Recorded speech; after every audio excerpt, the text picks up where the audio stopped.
All right, Jim. Well, let's get a few more questions and get the hell out of here. Jim, Wait a minute. Hold on. You hear that, don't you? What do you have, gas? Wild card. Watch your mouth. I've got something for you here. Uh-oh.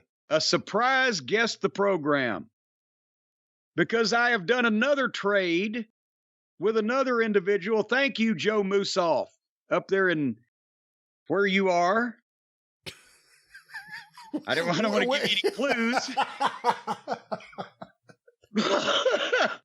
I'm up there and where you are because I don't want to give you any clues, but I have a guess the program. Are you ready to take the challenge of identifying the year and the location of this card after hearing the participants on it?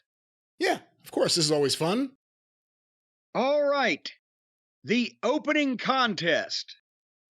A guy whose first name is not recorded named Murhoff versus Mike Boyer.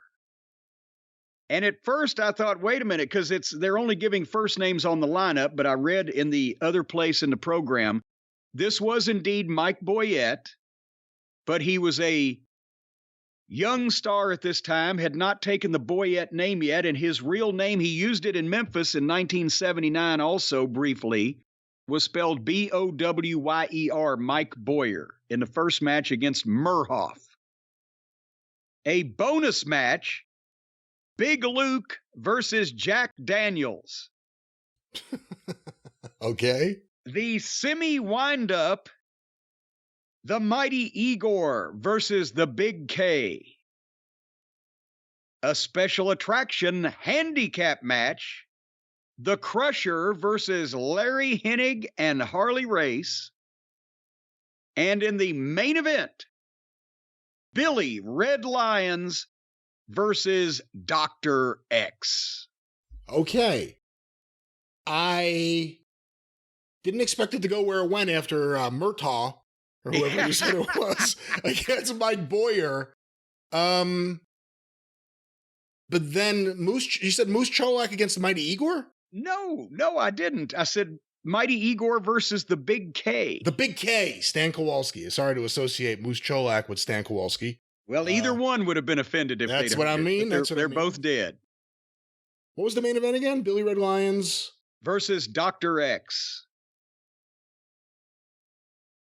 I'm gonna.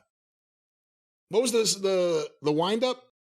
Well, the semi-wind-up. The semi-wind-up was Igor and Big K, but then the special attraction was the Crusher in a handicap match against Hennig and Race.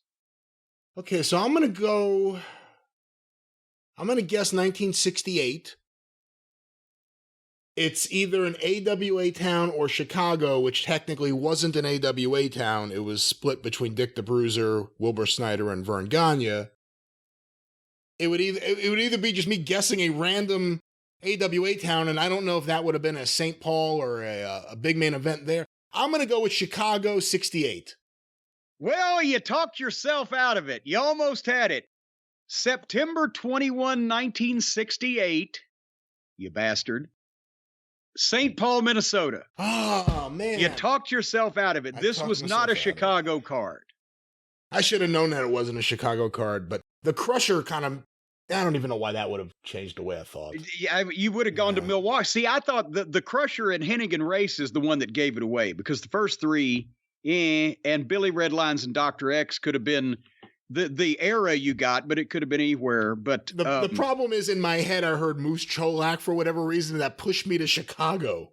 Well, and then also, I thought you would be pushed to Milwaukee because the whole program does not explain why that the Crusher is in a handicap match with both Hennig and Race when Hennig and Race were about to win the tag team, either had lost it earlier in the year or were about to win it from Mitsu Arakawa and Mr. Moto. But they were a top tag team, obviously, of the era, so the handicap match had some gimmick to it that the program doesn't describe. But yes, Mike Boyer as a rookie, Stan the Big K Kowalski, when he was young, he would have had to have been only in his late 40s at that point.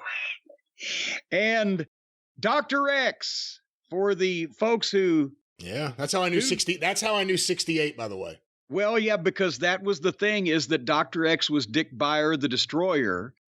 But for whatever reason, when he went to the AWA, and he beat Vern for the belt, I think a month previous to this in St. Paul, and then dropped it back pretty quickly afterwards. But for whatever reason, Destroyer became Dr. X when he went to the AWA.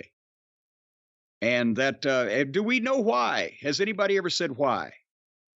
He said why, and I don't remember why. That's what I was going to say. If he said why? Does anybody remember? I'm sure Mike Tenay would know why. He was like the biggest Destroyer fan ever. No, you know what? Was it a deal where they were either talking about doing a mask match or taking the mask off of him or something? He said, I'm not going to risk the Destroyer, because the Destroyer was so over in Japan.